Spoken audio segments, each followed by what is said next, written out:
save 8 minutes. Charlie wanted to share an update on his father's passion projects, recreating the 32 Ford Coupe from the movie American Graffiti. Charlie said his dad, Charles Sr., originally built one when he was 16, but later sold it. For 2 years, Charles Sr. and Joe worked every week to rebuild the car from the ground up, and it's finally complete. Charlie said the car is an original steel masterpiece that they fundamentally rebuilt, only keeping the body and chassis from the initial purchase.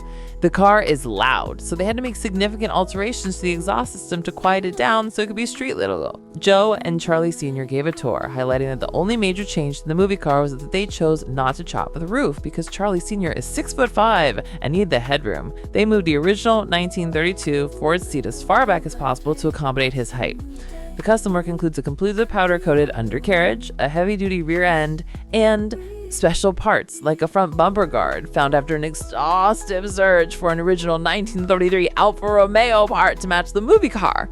They said the hardest part of the 2-year build was the wiring, which Charlie's oldest son Dylan eventually completed for them. The project was clearly labor of love for both men, and now that it's done, they've already moving on to their next project, restoring Joe's 1932 Ford sedan.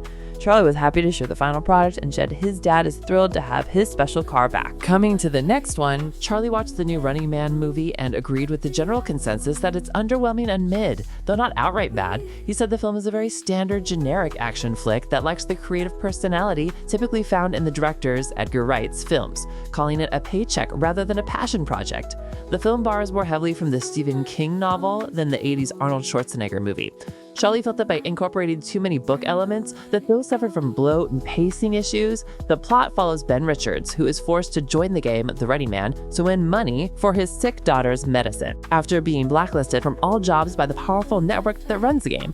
Charlie complained that Ben's survival often relied on running into convenient guardian angels who sacrifice themselves, makes his survival feel like plot armor.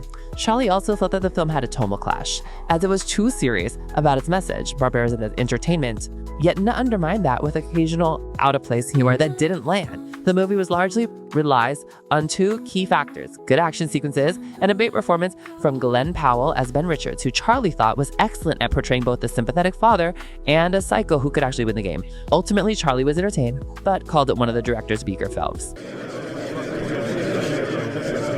See ya.